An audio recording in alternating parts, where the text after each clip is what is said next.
Hi friends, எல்லாருக்கும் வணக்கம் and welcome back to my channel. இன்னைக்கு வந்து நம்ம என்ன பார்க்க போறோம் அப்படினு பாத்தீங்கன்னா என்னோட பர்சனலான ஒரு விஷயத்தை உங்க கூட வந்து நான் ஷேர் பண்றேன்.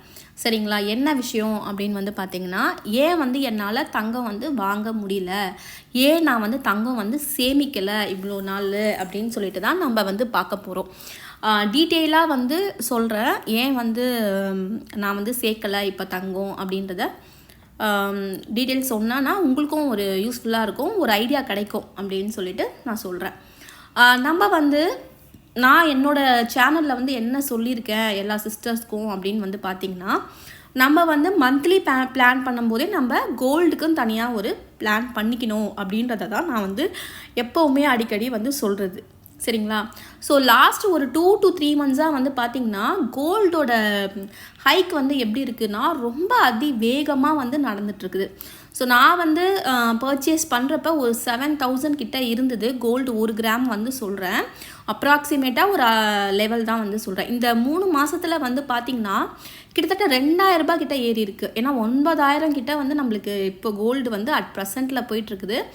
இப்போ கிராஜுவலாக வந்து அப்படியே கம்மியாகிட்டே வந்து 8,000 கிட்ட இன்றைக்கி ரேட்டுக்கு வந்து வந்துட்டுருக்குது அப்படின்றத பற்றி நான் சொல்கிறேன். இப்போ வந்து என்னென்னா உலகத்தில் வந்து ஒரு சம் சேஞ்சஸ் ஒரு நார்மலாக இல்லாமல் இப்போ டாலர் விலை, அப்புறம் யூஎல்இ திராம்ஸ் விலை, யூரோ இதெல்லாம் வந்து பார்த்திங்கன்னா ஒரு ரேண்டமாக வந்து பார்க்கும்பொழுது சரிவை தான் வந்து கொண்டு போயிட்டுருக்குது. ஸோ கோல்டு வந்து ஹைக் ஆகுது. எப்போவுமே வந்து நம்ம கரன்சி வந்து கம்மியாச்சுன்னா கோல்டு வந்து ஹைக் ஆகும். இதான் வந்து லாஜிக், சிம்பிளான விஷயம். நம்ம ரொம்ப எல்லாத்தையும் போட்டு கன்ஃபியூஸ் பண்ணிக்க தேவையில்ல. இந்த மாதிரி டைமில் அவங்களும் வந்து கோல்டு வந்து இன்வெஸ்ட் பண்ணுறாங்க, நம்மளும் போயிட்டு கோல்டு மார்க்கெட்டில் கோல்டு வாங்குறப்ப என்ன ஆகும்னா கோல்டோட பற்றாக்குறை ஏற்படும். எப்போ வந்து ஒரு விஷயம் வந்து பத்தாமல் போகுதோ அப்போ வந்து அதோட விலை வந்து ரெட்டிப்பாகும். இதான் வந்து கான்செப்டே. நம்ம வந்து என்ன பண்ணணும் அப்படின்னா இப்போதைக்கு கோல்டு வந்து பர்ச்சேஸ் பண்ணக்கூடாது.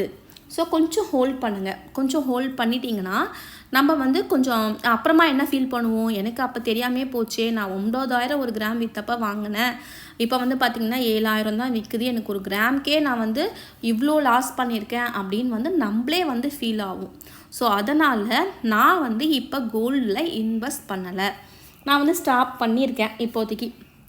எனக்கு அந்த கிஃப்ட் கார்டு வந்தது கூட ஒரு வீட்டில் ஒரு அக்கேஷன் வந்தது, அதனால தான் அந்த கிஃப்ட் கார்டு கூட வந்தது. அதுவும் வந்து அவங்க என்ன சொல்லியிருக்காங்கன்னா உங்களுக்கு 1 இயர் வேலிடிட்டி டைம் இருக்குது, அந்த டைமில் வந்து நீங்கள் எடுத்துக்கலாம், கிஃப்ட் கார்டில் வந்து நீங்கள் கிஃப்டாக போய் எடுத்துக்கலாம் அப்படின்னு வந்து சொல்லியிருக்காங்க.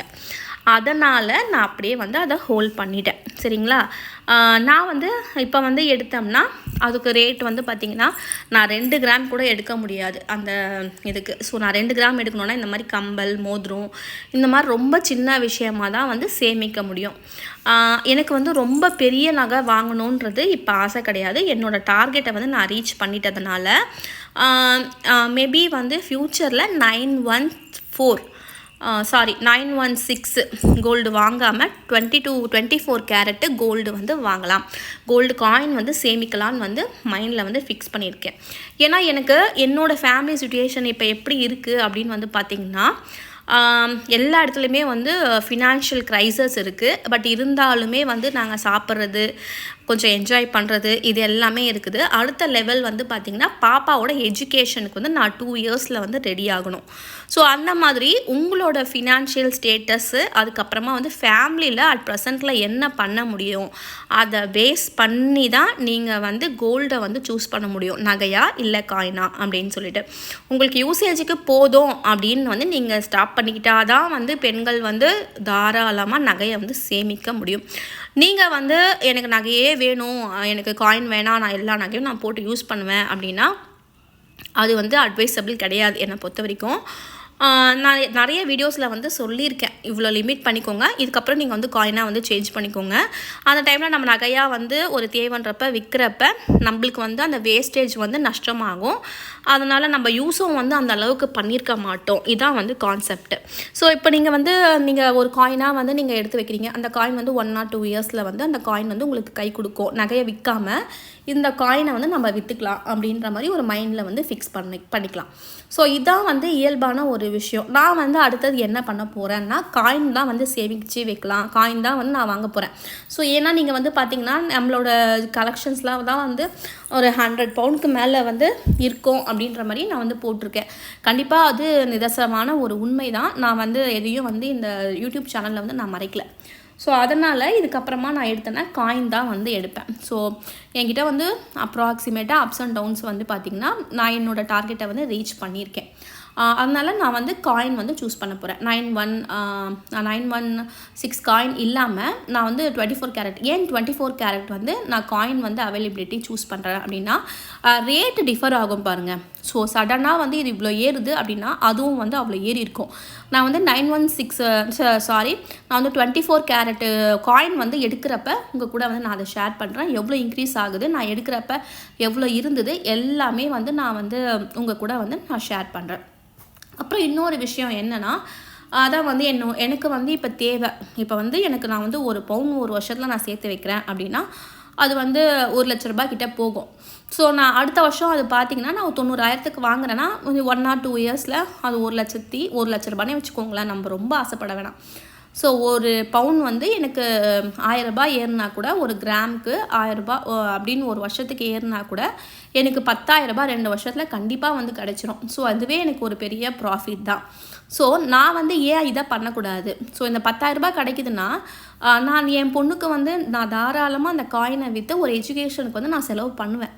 ஸோ அதுதான் வந்து இப்போ நான் வந்து மைண்டில் ஃபிக்ஸ் பண்ணியிருக்கேன். நகையை வந்து அது ஒரு செய்கூலி வாங்கி சேதாரம் வாங்கி அதை நான் 1 or 2 இயர்ஸில் அதை வேஸ்ட் போடாமல் பாதி வந்து யூஸ் பண்ணாமல் விற்று அது வந்து ரொம்ப லாஸ் ஆகும். சரி, அதனால் வந்து நான் கம்மியாக வந்து வாங்கி அதிகமாக வந்து சேல் பண்ண போகிறேன்.